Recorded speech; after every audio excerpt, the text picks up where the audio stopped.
Okay, well, good morning, everyone. Welcome to session 2 of our webinar. We're so excited to have you join. I'm Sandy Elliott. I'm the English Learner Intervention Support Specialist, and I am here with my two colleagues, and I'm going to let them introduce themselves. Hi, I'm Leanne Cheeseman. I am one of the Assistant State Literacy Coordinators as well as English Learner Coordinator, and I'm so excited about this webinar. It's going to be a lot of fun, and I'm so glad you all are here.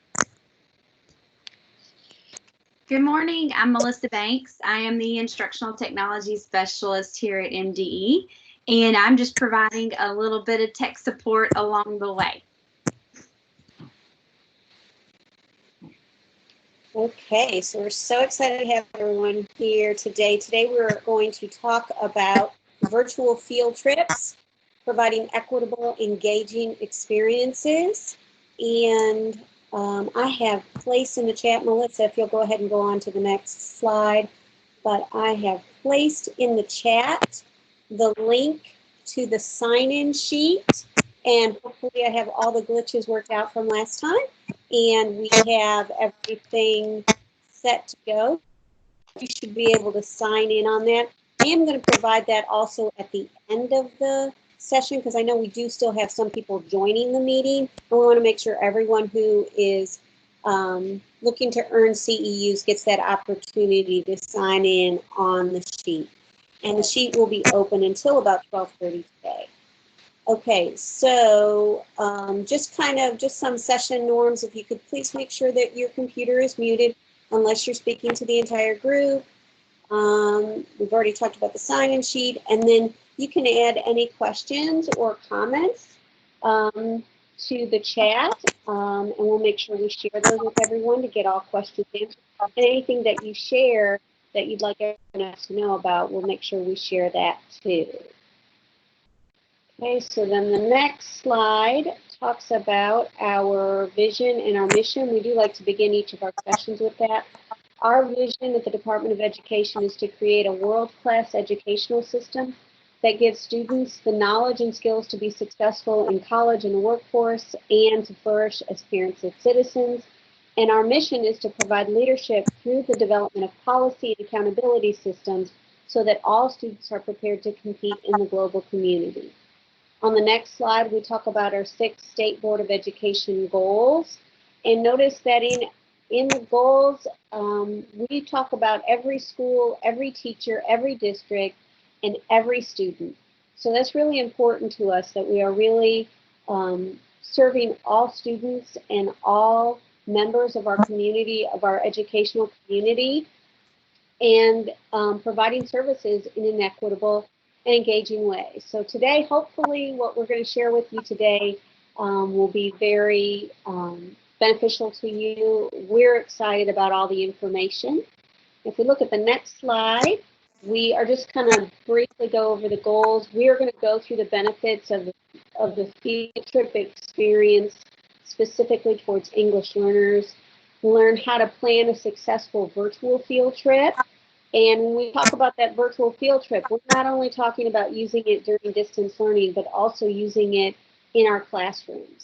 We'll talk about the preparation, the field trip day necessities, what to do during the field trip and after the field trip, and how to provide an equitable experience for all learners, even those who may not have access to internet in this virtual learning environment. So if we go on to the next slide, I'm going to hand this over to Leanne. Oh, also this session is being recorded. And so you'll see a bar at the top that lets you know of that, but all of this will be recorded and then provided to everyone. Thanks, Sandy. Okay, so to get us started with this presentation, we want to pose a question to you all.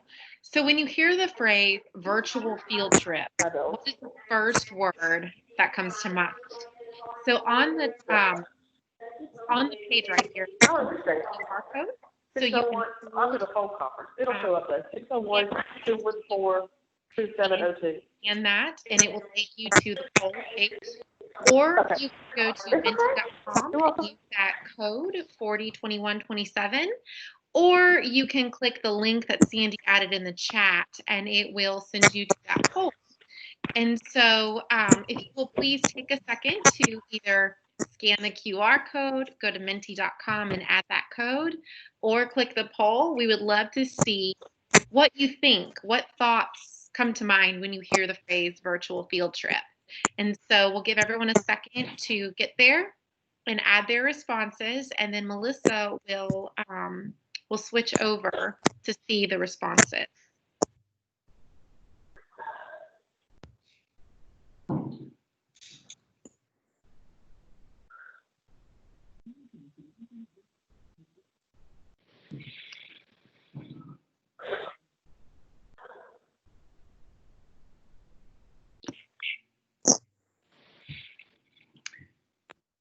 So the Menti code is 402127 if you went to www.menti.com. If you click the link that Sandy added in the chat, you'll see it come up.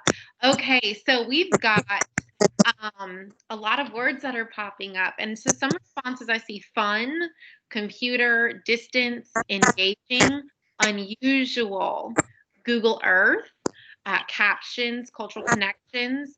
A good question: how do you set one up? And we're going to answer that today. Hopefully you will know exactly how to do this when we're done.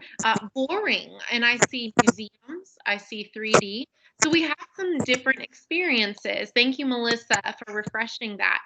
So we see some additional words: distance, culture, videos, 3D, flying, not hands-on. And we are going to kind of explain to you all today how to add a hands-on component to the field trip. So if you all will continue to add your responses, what we can do at the end of the presentation when Sandy sends out information, we can actually send you the link so you can see what your peers thought as well about this response. So when Sandy and Melissa and I sat down to plan what this webinar series would entail, one thing we really wanted to try to incorporate was how we could provide a virtual learning experience without the virtual component. That was something very important to us. From you all from the field, we were hearing feedback that your students were not necessarily equipped to maneuver technology, or they didn't have the technology available at home in order to have these experiences. So we really wanted to try to craft a presentation that would allow this experience to be equitable for all of your students. So before we go any further, before I toss it back to Sandy, please make sure that your microphone is muted so that way we don't have background noise that's coming up and keeping everyone from hearing. Thank you so much. Sandy, I'm going to kick it over to you. Sandy, you're muted. Great. Thank you so much. Remember, we talked about this during the first session. We talked about how we were using a lot of this from a great blog that I shared the link to during the first session on 6 key considerations for supporting ELs with distance learning. And here you see on this slide those 6 key considerations. And today, during today's session, we're going to focus on that rich academic language and teaching thematically and how that's going to support ELs in a distance learning situation. So if we go on to the next slide, we'll talk in a little more in depth about one of those. So when we talk about teaching thematically, really what we want to do is we want to get students to engage more deeply when they become experts in a topic. We want to make sure that we're curating those multilingual thematic video collections and articles in Google Classroom whenever possible. And we want to make sure that we are aligning our language arts assessments to our theme by intentionally selecting reading or articles that build on the related social studies or science theme. And this is also a great way to work to collaborate with general education teachers and EL teachers and other support teachers who are working with English learners to make sure they're really becoming experts on that topic. When we feel more confident about a topic, we feel more confident to verbally express our thoughts about that. And that's one of the things we're really working to get English learners to do, is to practice that oral language. And then on the next one, the next slide, we're going to talk more about that, focusing on that rich academic vocabulary. So we're going to make sure that we select vocabulary that we want our students to learn so that we pre-teach that. That's both that content vocabulary and that tier 2 vocabulary. That tier 2 vocabulary, remember, those are those high function vocabulary words that can be used across multiple domains, but they really, in multiple content areas, but they really need to be taught to students. We also want to make sure we teach them those language function words and phrases like describe and contrast, caused by, characteristics, and other language that they need to know in order to process and discuss the content. Again, this is a great opportunity for us as English learner teachers and general education teachers to really collaborate with each other so that our EL students are really learning the content that we're trying to teach. We're getting all those other language function words in their lexicon so that they can really comprehend the information that we're teaching. We want to incorporate technology using videos and images and TPR in order to teach that new vocabulary. We always want to make sure we're teaching that ahead of time so that students can participate fully. We want to create those intentional think, pair, share moments or writing prompts that push those students to use that new vocabulary. So many times we cannot, so many times we are teaching that new vocabulary, but we're not getting kids to really use it, or they're still uncomfortable using it. So if we provide those opportunities to share that, then that will really support them. We also want to make sure, as we said before, pre-teaching that vocabulary to support the comprehension across multiple areas. Okay, and then the next slide, and we're going to hand this back over to Leanne. All right, so now we're going to jump into the benefits of field trips for English learners. And Sandy already touched on one of the biggest benefits, which is vocabulary exposure and practice. One thing for us to also consider as educators of English learners is how frequently or infrequently do we have the opportunity to design a field trip specific for our English learner students and their needs. Usually when they get the experience of a field trip, it is with their native English speaking peers. And so that scaffolding and support that they need to really get the most out of that experience might not always be available. So this gives us as their teachers a great opportunity to give them exactly what they need and differentiate. So Melissa, if you'll turn the slide for me. All right, so field trips in general provide their students with new vocabulary, but for our English learner students, there's also that chance to develop visual literacy. We're talking about building that background language, and we're talking about giving them that opportunity to really make that connection with Realia, with the vocabulary term. We're giving them that shared experience, which strengthens relationships. When you travel with someone, you now have something that you can connect over. Hey, remember when we blah, blah, blah. Now I've got that opportunity to better connect with my students. There's a more holistic, integrated picture of the content. It's one thing to learn about ecosystems and the ocean from a textbook. It's another one to go to the marina and actually see what this experience is, to see how the different pieces play together. It also provides that multi-sensory learning opportunity where I can really get hands-on, down and dirty with the content that you're expecting me to learn.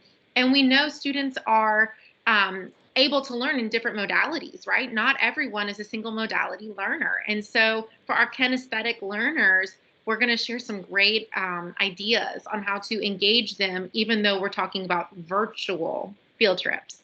All right, next slide, Melissa. So how do we prepare for the field trip? Well, if we're in brick and mortar, we know exactly what to do, right? We find the location, we call, we send home the permission slip, we charge the money for the cost, and we pull up the bus, right? It's a little bit different when we're preparing for a virtual field trip. So Melissa, if you'll turn the slide for me, and I am having a little bit of delay on my end, so it might be 1 second before I can see the new slide content. So when we're thinking about, I'm waiting for the delay right now. So while we're thinking about the virtual field trip, one thing we need to consider is what are we teaching, right?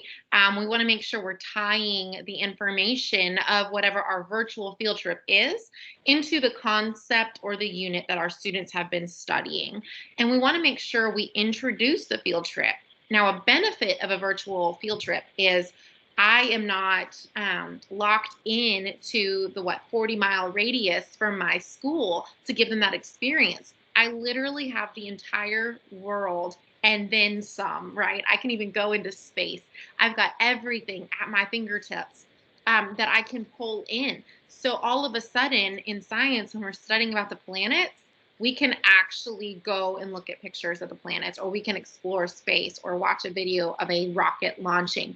These are things we can't do from Jackson, Mississippi, right? Like I cannot get to NASA from Jackson with my third graders. It's just not possible. So before the field trip, we can make sure we're tying it into what we're learning, but then we want to introduce the field trip, right? We want to make sure our students understand how where we're going aligns to what they're learning. We want to help them make those connections, right? For that holistic experience and holistic approach. And we also want to let them know that there is an educational goal of the activity. Yes, it's fun, but there's a purpose and a reason, and this is what we're going to focus on. Melissa, if you'll turn the slide. So before the trip, obviously, we really want to make sure that we're equipping our students with that vocabulary that they need. So when we're thinking about the unit we're studying, we also need to think about what additional vocabulary might they experience on the field trip that they need to have beforehand. So that way, when they come across it in context, they've got that exposure, they're hearing it, they're engaging with it. This could be similar to what your current vocabulary practices are. So we can write the definitions, we can have our students draw pictures, we can provide them with pictures, and we can translate the terms for them where necessary. So then, like we mentioned 2 slides ago, we want to make sure we have an activity goal, right? We really want to make sure our students know the purpose of the learning that's going to take place. You wouldn't just send them out willy-nilly into the wild, right? We wouldn't just send our kids out and say, good luck, have fun. We want to send them out with a focus, especially for our English learners. That's really going to scaffold and support the learning you want them to pay attention to. Depending on their level of language acquisition, they might really need that support of the activity goal to help them focus in on, this is what my teacher wants. All this other information is good, but I don't need to decipher that right now. This is what I have to pay attention to. So we want to determine a meaningful activity that our students can engage in that's going to support the big idea of the unit. We want it to be interactive, and we want it to be simple, but still require analytical thought. And we want to make sure we take time before the field trip to explain that goal to our students. So on the next slide, we'll see an example of what that would look like. So today for our field trip, we are going to take a field trip to both Carragini Gorge in Australia and Oak Creek Canyon in Arizona. And our reason for going to these 2 locations is to study the rock formations there. They are red rock formations, because we want our students to make a hypothesis on why the rocks on Mars are red. So for our activity goal, we might, before the field trip, ask our students, why do you think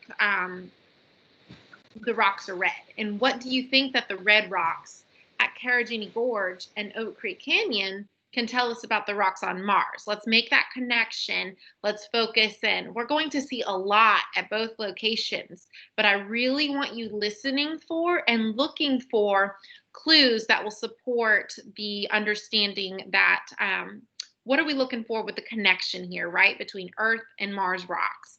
And that way they can start gathering information from their field trip to support their answers. So before we go on a field trip, even if it's virtual, just like we would with our face-to-face students, we want to remind them of behavior, right?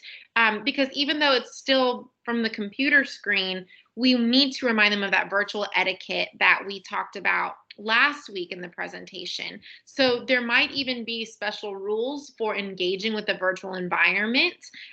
We might need to have a class norm on how are we going to point out something of interest. Are we going to come on mic and everybody just start shouting what they like? Are we going to type it in the chat? Are we going to take notes on our own and then go into breakout rooms afterward and kind of talk about it? And then when do we ask questions or discuss a new idea? What does that process look like? So for you as a teacher, you need to establish that on the front end to help you kind of organize how smoothly your field trip will go. We also need to schedule our field trip, right? We know from experience, having done virtual learning since March, that time is different in the virtual world, and we need to be very mindful of time. So we need to identify on the front end how much time we want to devote to different activities or different sites. At the end of the presentation, you will see that I have shared many different field trips for primary grades and for secondary grades as ideas to get you jump started. Some of them, when you go to the site, will tell you this takes 30 minutes. Some of them are a little more self-guided. The one we're looking at today is a self-guided. So you can spend as long or as little on that field trip as you want. You also might need to consider, do I need to chunk my field trip over multiple days because it's a long field trip? You also want to consider where you may want your students to spend more time. So there might be a field trip that you go on and you really want them to take time in one particular component because you know, oh, this is the piece where we're really going to start that thinking, or this ties more closely to our unit. So you can look at everything else, but really focus here, guys. You want to review that schedule with your students beforehand so they know what to expect. So now we are going to do our virtual field trip. Sandy did send the link to this field trip on Monday as part of her email. So some of you may have already gone through this. We are not doing the full field trip. We are just going to do a few minutes, just so if you haven't had the chance, you will get the opportunity to kind of see the experience. I know for Sandy and I, before we really started looking into and researching this topic, we had not done virtual field trips. So it was a really great learning experience. And being on a field trip kind of takes away some of the fear that comes with planning a field trip. So Melissa, could go to the next slide. So the day of your field trip, you're really going to want to make sure that you do a few things before you get into the field trip, right? You want to make sure all of your tech components are working on your end. And I do want to give you a disclaimer. My computer has been iffy for the past 3 weeks. So we are going to try to do this virtual field trip, but there may be a little bit of a delay. So you do want to make sure your tech is working, everything's up and running. Make sure your sound is on if you're sharing your screen. You don't want to be in a situation where you're sharing and there's narration going and you get 10 minutes in and realize, oh my gosh, I've been on mute. They didn't hear a thing, right? Have them practice using any virtual tools they might use before the field trip starts. So that would be something, again, that pre-teaching, right? And then prep your toolbox. Have your videos preloaded. Don't waste time. Please make sure you're muted as we go into this field trip experience. If we have trouble accessing my end, Sam has Take somebody, we need to.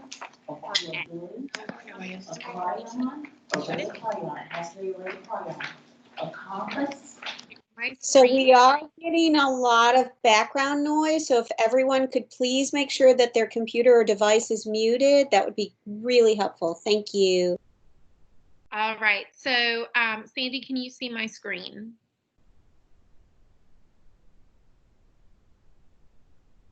Sandy, are you there? Currently, we see your picture, so I think maybe your screen is coming in just a couple of seconds. Right. It popped up on my end. Hopefully it will work. So Sandy, if you'll just stay on and let me know when it pulls over. So Sure. as I mentioned a minute ago, Sandy did drop the link in the chat. So if you are wanting to minimize your teams and roll over and pull this up on your internet browser on your own and kind of play with it on your own, that is totally fine. If you want to just hang on, we will go ahead and look at a few scenes of the Red Rocks field trip on our own. When you get That's up now, Leanne. Great. Awesome. Thank you, Sandy. If you're pulling it up on your own, you will see that there is a bar that scrolls at the bottom of that website. So there are a variety of virtual field trips there.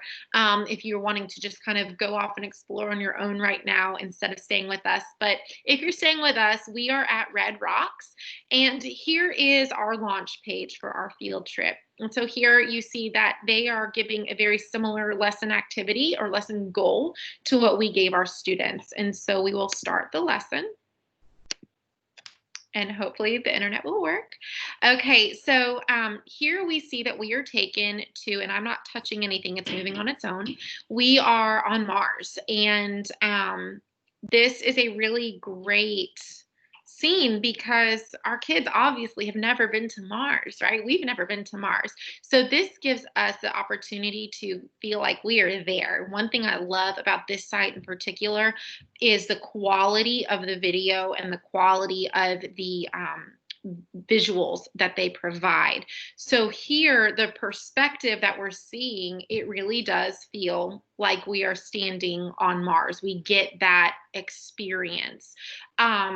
You know, if we're here with our kids and we're talking to them, we can say, you know, think about what the temperature on Mars might feel like. Let's add some sensory experiences here. What does it feel like? Let's talk about that. We also, so while the screen is moving on its own, you see over here, I've got the opportunity to click and I can kind of control the screen as well by holding and dragging my mouse. So I could pull up the screen below me and say, oh, well, here's the rover.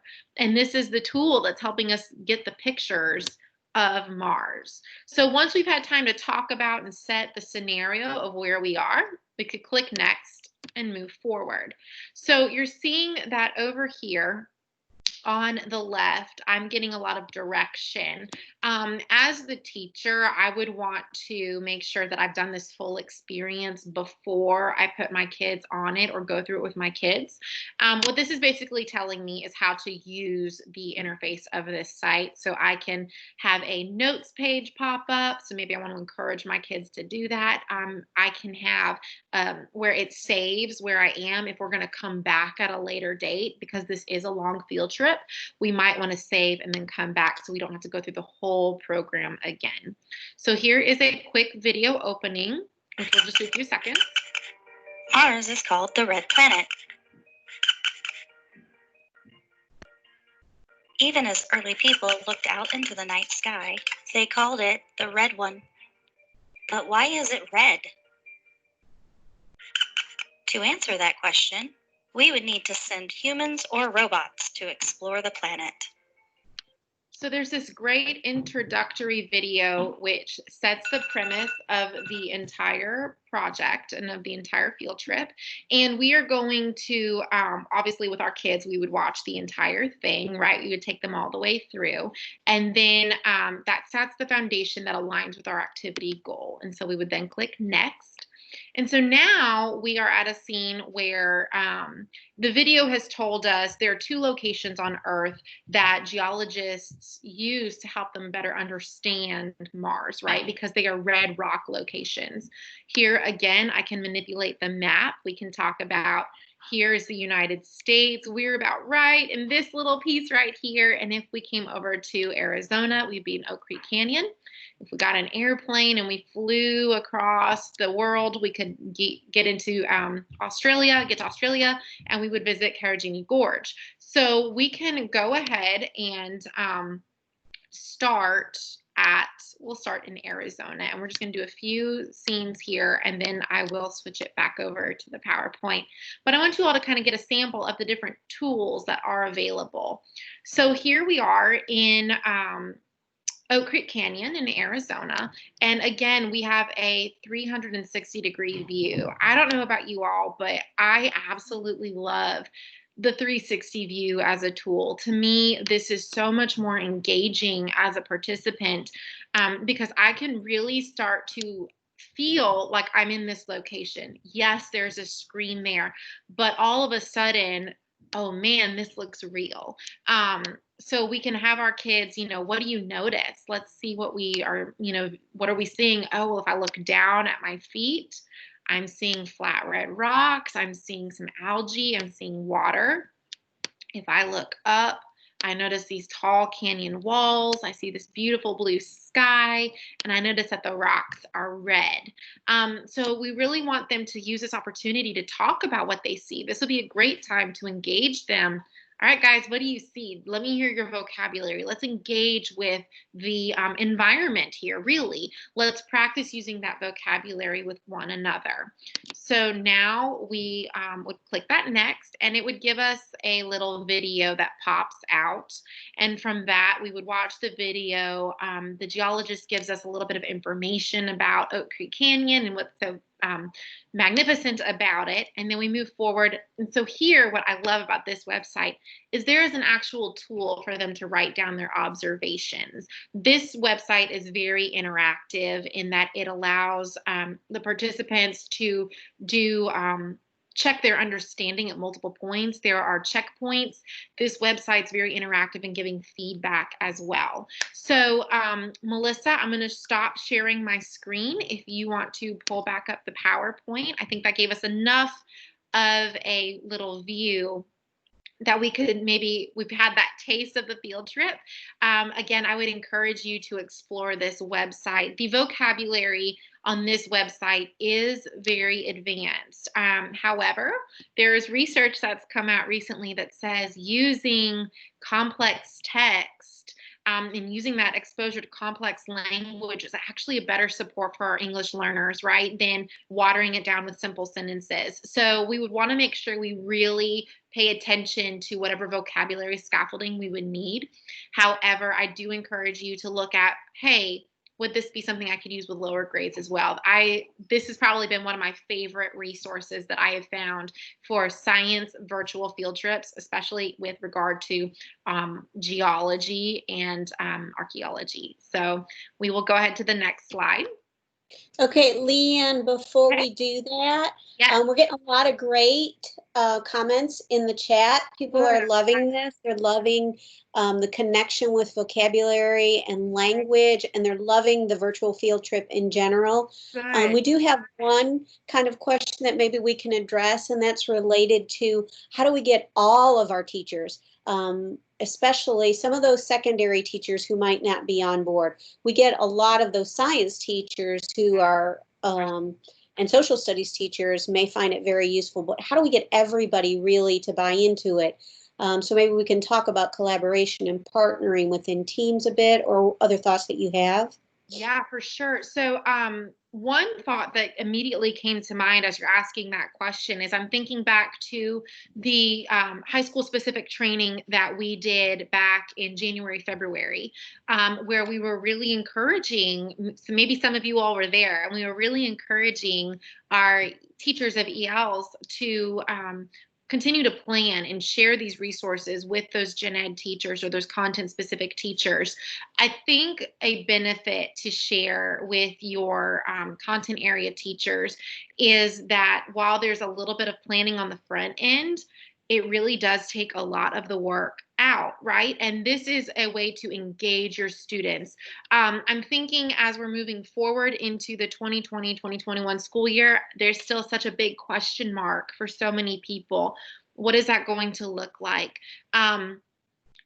I love the idea of virtual field trips so that if you go back to a brick and mortar, but your district has a hybrid model contingency plan, this is something to encourage those teachers hey, while we're face to face, let's really practice with this. Let's really engage with this. So that way, when we roll out to maybe having to go hybrid or maybe having to go back virtual, our kids have had exposure. They've had that routine. They've had that practice. Something like this is much easier, in my opinion, to get those concepts across than the traditional brick and mortar instruction concept where I'm trying to teach out of a textbook with those ideas, but over a computer. You see what I'm saying? So it might be something of helping them have those conversations to shift their mindset and find the benefit. Does that help, Sandy?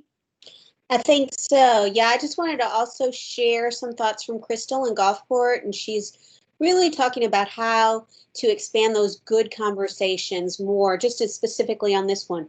Why do you think the rock is red? What kind of vegetation do you see? How is this similar or different to the environment in which we live? So those are just some great examples of how we can expand that conversation while we're in that field trip with the kids. Right. And that's, I think, one of the benefits of a virtual field trip is there's a lot more opportunity to engage with the language in a virtual field trip setting. And so this would also be something that as you're planning with those content area teachers, this might be a way that you support and scaffold during your time with the student, right? Where, okay, guys, I know your teacher, you guys are coming up on a unit on geology. You're going to be focusing on sedimentary rock. Let's do this, right? So now we've had that experience. I'm building that background knowledge before they get into their class. So they have a little bit of that visual component. They've got that vocabulary. They've had the opportunity to practice with the language. Now when they're in that content area class and they're engaging with it, man, think about all of this that they're bringing with them. So there's a lot of really good opportunity. And I'm loving seeing all the suggestions popping up in the comments. Please keep adding those. You guys are sharing some great ideas and suggestions. Awesome. And we will save this chat for everyone too, so everybody can refer back to it, especially if somebody shares any links. Thank you. Awesome. So Melissa, we'll go to the next slide. So after the field trip, how do we continue that learning? You know, we got them so engaged. How do we continue that learning? And I'm already seeing some great points pop up. So one way that we can continue that learning is to do a reflection, right? We can have them complete a writing activity where they reflect on what they learned, where they apply the vocabulary from the trip. If we think about last week's session, we could pull up that whiteboard and we could have them, you know, write or jot their ideas of something that stuck out to them or something that was interesting or a question that they still have that they want clarification on. We can utilize graphic organizers. We can also use different tech tools to allow them to share. And so something that we've done for you all this week, in response to feedback we got from last week, we heard that the videos were really helpful with how to use the tools and how to find the tools. So when we post this presentation to the MDE site, Melissa has actually created small videos to show you how to engage with Chatterpix, Seesaw, Flipgrid, and Padlet. So if you want to see how to use those free resources, she has created videos that you'll be able to find on the MDE website. So if we're using a tech kind of platform, we might use Chatterpix, Seesaw, Flipgrid to post a question and have them give their response. I also see Kahoot in the chat as a possible platform. So that's awesome. So one that we're going to share, and Melissa, if you'll give me sharing again, that would be great. We're going to look at Padlet. So Padlet is something that I experienced as part of a training, and I absolutely loved it. I am a creative kind of visual person, and I saw so much opportunity here. So I'm switching my screen, and I'm going to pull up a Padlet that I created for this Red Rocks field trip. So Sandy or Melissa, if one of you all will please tell me when you can see my screen and let me know what you see. I'm trying to switch it from Red Rocks over to Geology Rocks, which is our Padlet page.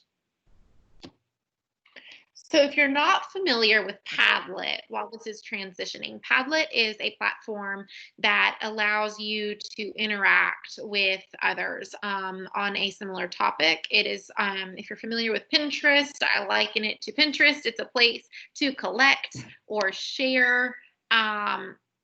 It's a place to collect or share ideas and resources. You can link it to videos. You can link it to different pieces. So, Sandy, can you all see my Padlet? We can. Okay, great. So this right here is a Padlet that I started for our Red Rocks field trip. And you all did receive this link in the email Sandy sent Monday. So I encourage you to, if you want a place to practice with Padlet, to go back and come over here and just kind of engage with it. Padlet is really neat. So here right in the middle, I've got our question that we posed. Why do scientists think Mars is red? Write your response below. So we've gone through the whole field trip. I'm going to write my response. Now, as the teacher, when I created this website, I was able to identify whether I wanted to score responses. So if I want students to put their own thinking here, I could give them a rating or a heart or 5 stars or even a numerical grade for their response. And I allowed my students to chat. So you'll see over here that we've got some different responses from our students that they responded to the question.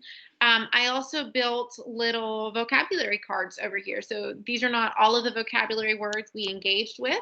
This is just a sample.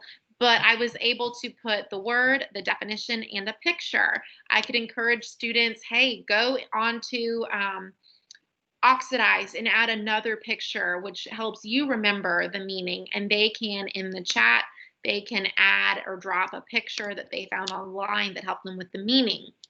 If I have a concept that's a little difficult, so here my vocabulary word, sedimentary rock, I can add YouTube videos or other resources and then connect the ideas. So you see I've got this line here that connects the definition with the visual to a video to give them a little more background information or a little more exposure. There is a lot you can do with Padlet. And over here you see that I added the link that they could go back to that website, and if they wanted to explore other field trips on their own free time, they had that opportunity. So I'm going to click out of this. Melissa, if you want to pull the PowerPoint back up for me, please. Great. So when you get onto Padlet, and Padlet is free for 3 different Padlets. So you can choose to purchase your own if you wanted for more options, but 3 should suffice. When you log on, it's a great way to customize the experience. So what I did was I had a canvas, and you can see the screen right there in the middle with that green at the top, where we were able to connect ideas. You can, if we're exploring the world, or maybe we're doing a unit in the lower grades where we're doing Christmas around the world or winter holidays around the world, maybe I do a map and I link pictures and videos to different experiences of winter holidays around the world, and I put it on a map background. Maybe it's history or ELA, and we're talking about sequence of events, right? Maybe I build something on a timeline, right? And so it's going to follow that timeline format. There's so many different ways you can do it. And you can also encourage conversation. So one thing we know as teachers of ELs that's difficult during this time is to have that opportunity to engage that conversation and writing practice. So you can make it where your students can engage with one another, where they can add responses, where you can collaborate with other teachers. It's a great resource. So if you're unfamiliar with it, if you're scared of it, it's very easy to use. So I do encourage you to play with it. Next slide, please, Melissa. All right, so I'm tossing it over to Sandy because we want you all to see, how do we take this virtual experience and make it hands-on so it's equitable for all of our students? Okay, great. All right, so just kind of think about this when we think about our students who may not have access to outside of school to technology. This really isn't a new concept. We've been doing these kinds of things for a long time.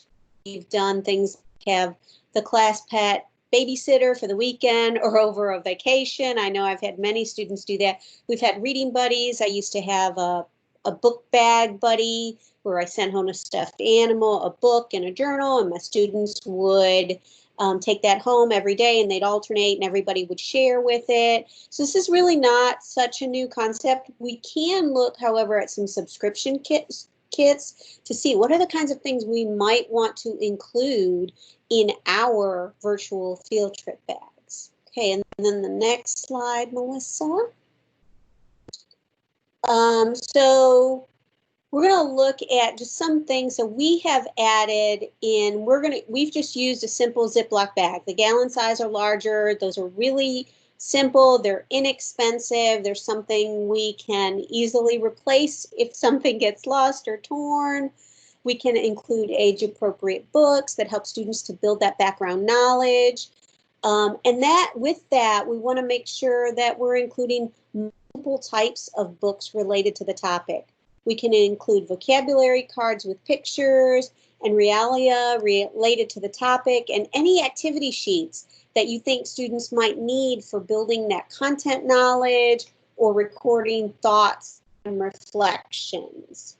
So if we look at the next one, so here are just some ideas. So these are kind of sciencey or artsy related, but we can really make them related to whatever we're talking about. So rocks and minerals, tools like magnifying glasses, paint materials or art supplies, straws, other building materials, seeds, any kind of jar or beaker to hold water or any kind of material in that we need.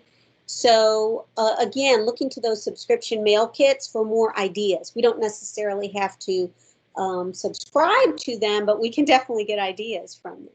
Okay, and then the next slide. So let's take a look inside of what we would have put in a field trip bag for this particular field trip towards Red Rocks. So it's a geology field trip, so you can see that Leanne has found some great, she's got that great information on Red Rocks. She's put that geology field trip together, and I think she put together a lot of ideas from different areas and pulled in pictures and selected her vocabulary accordingly. This might not be something, when Leanne and I first started thinking about this as a topic, we thought, oh great, there's lots of information about geology. There is, but you've really got to make it match what you need in particular for what you're teaching in your content area. So she put this together, and she's also got pictures from Red Rocks. She's got pictures that actually reflect the actual field trip. So these are a great way to tie it back in for your students who are at home. We've got examples of rocks and a tool. So I know, like that magnifying glass course, I've been, in education for a long time. So these little plastic magnifying lenses were really expensive. I think I bought them for like 10 cents a piece. That shows how old I am. But then she's also got books in there of different levels. And this is really important, especially for our middle and secondary students, that we include those books that are those lower levels. So here we see those two books that she got there. They're not obviously at the grade level for middle and secondary students. But for EL students, especially those who may be coming from learning a different language, they don't have any English background and are not reading on grade level. Really, even for all of our students who may not be reading at grade level, we want to include these lower level reading books so that when we get to that complex text that we're using in the grade level books, they're really going to understand it better. We have to have that differentiation to meet their needs. Leanne also created these fantastic vocabulary cards that I'm showing here. So on one side, she has the picture to go with it. And then on the other side, which she just took the paper and has the picture next to the word and the definition so that students can really, truly get a good concept of that. So she did several of these. They're really simple to make. They're not difficult at all, and you can really use it to really be very specific about you're teaching in your content area. Then on the next slide, we show just how we would have put that together. So in that bag, you see our gallon baggie. It's nothing fancy, but we've got in there, got tools in there. The second picture shows some of the tools that would have been geology tools that I might have included. The next picture shows some rocks. And then again, I've just broken this up. So again, you'll have to make this meet the academic level of your students and the reading level.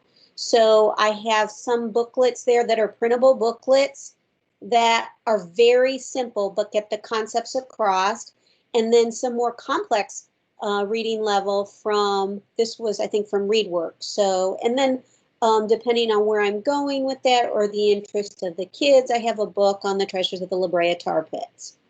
And then on the next slide, I just have a close-up of those tools that I might include, and this is not limited. I might include other tools as well. And then the final slide, I would also want to include in this types of rocks related to what we're talking about. So here I have a piece of pink quartz that is a igneous rock, and I have a piece of sedimentary rock, which is that brownish piece. And if you could get a closer look at that, you would see that that has many, many fossils in it. And that's what we want our students to be able to do, to look at that. And then the third piece from this picture, it looks pretty plain, but actually when you really, really look at it, it's a piece of slate that has metamorphized into shale. So I have the three different types of rocks, those igneous, metamorphic, and sedimentary rocks that I'm teaching about in the lesson. Okay, then the next slide. So then just when we're creating that field trip bag, just some things to kind of keep in mind. What's the full scope of the virtual experience that we want our students to experience, and what are the most important aspects that we're trying to bring to life for them? What kind of background knowledge do they need to know to access this experience? And what are some different ways to get that information to them? What hands-on materials can I add so the experience is engaging and exciting? And what might they already have at home that we don't need to put in the bag, they just need to include it? They might not need a cup to put water in because they can do that easily. So, and then also what information I want them to leave the experience with. That's really key. What do I want them to learn? And how do I know what they learned? Okay, and then I'm going to pass and change this over to Leanne. Awesome. And I was just typing in the chat.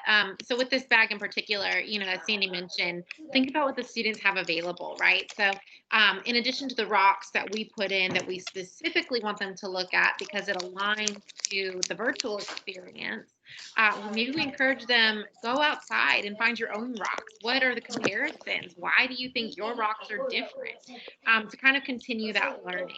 So I'm loving the conversation in the chat. So as you're thinking about this, I'm seeing a lot of excitement, a lot of thinking. Keep in mind that before you think real fast, make sure you're muted, please. Awesome. So before you engage on a virtual field trip, it may be worthwhile to do a tech access inventory with your students. What technology do they have available?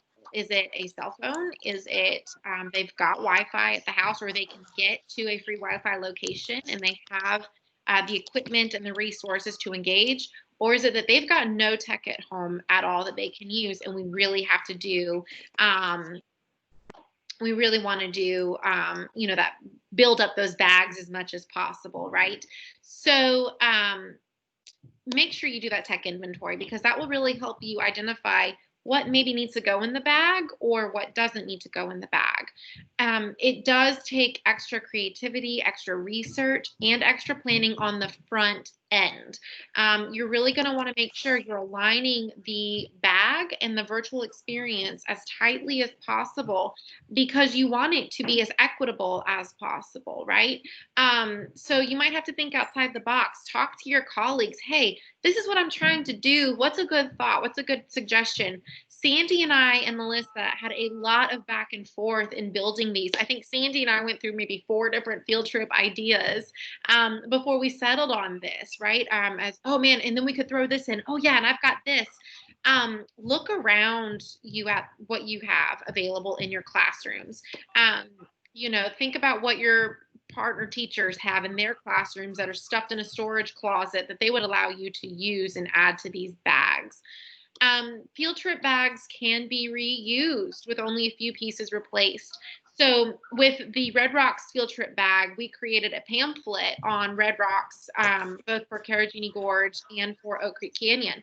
If we had laminated those, we could have used those over and over and over and over again. And so a little bit of extra time on the front end saves us from having to reprint, respend the ink on the back end, right? It will be worth it.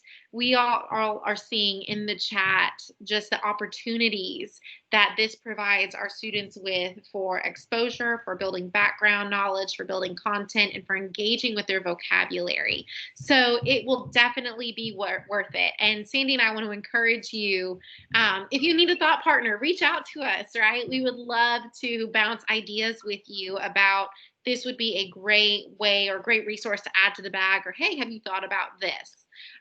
So it would be worth it for sure. So for your independent reading and reflection for CEUs following this presentation, we have 2 options available. The first is right here. We have a Coloring Colorado article on distance learning for ELs and planning instruction. We ask that you read the article, that you create and complete a distance learning schedule, and that you write a reflection on aspects of the article that will be beneficial to your teaching. And Sandy does have the link there. Sandy, if you don't mind just adding that link to the chat, or Melissa, either one.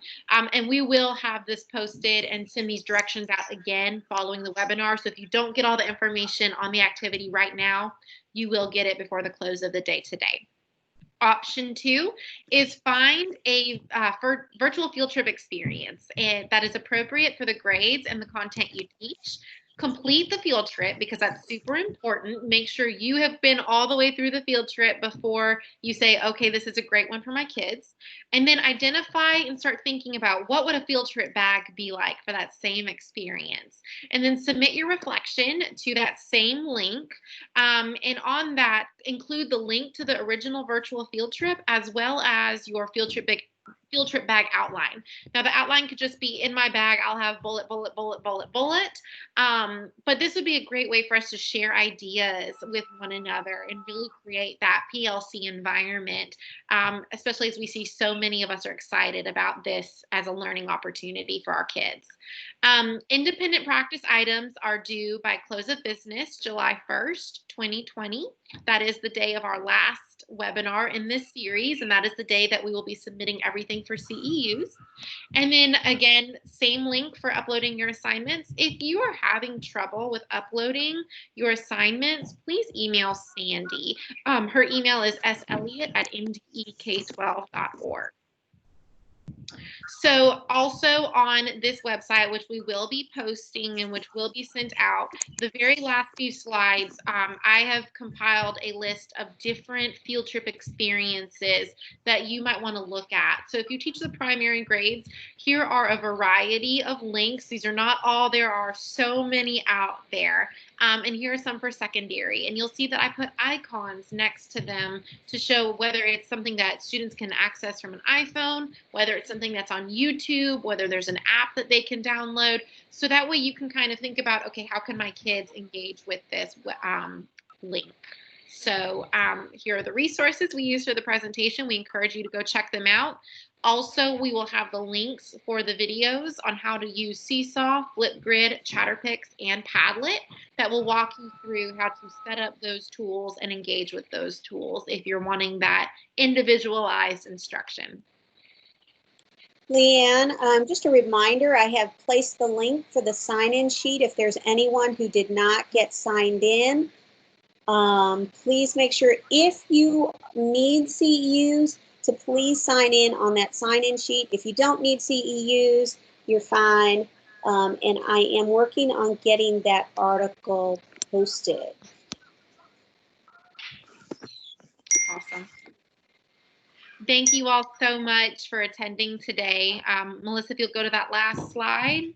Again, all of these resources will be posted to the MDE website. Check your email for messages from Sandy with all of these resources, and do not hesitate to reach out if you have any questions following the presentation. We will be on for just a few minutes. If you have any questions, please post them in the chat.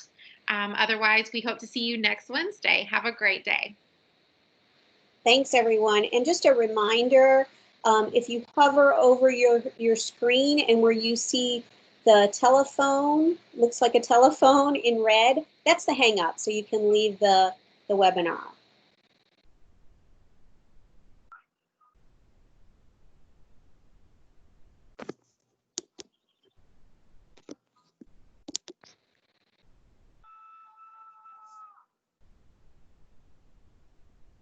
And I will have the link up shortly for the article.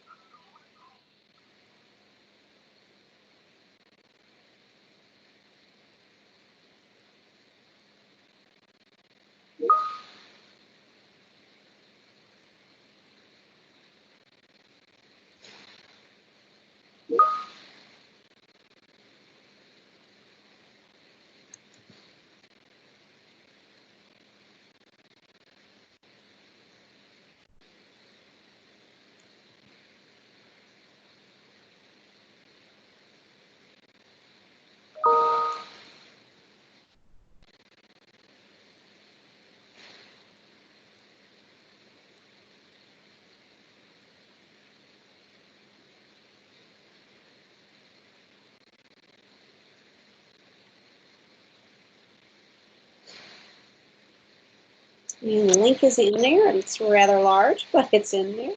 So you can copy and paste that.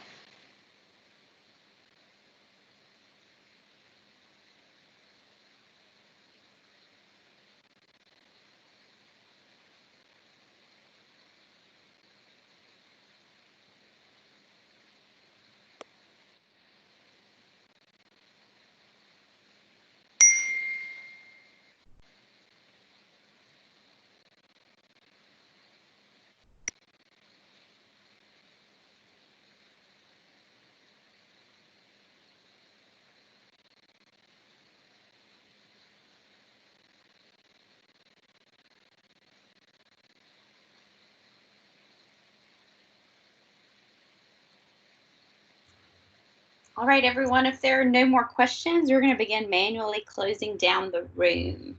So we appreciate you guys for coming and hanging out with us today and look forward to seeing you next week.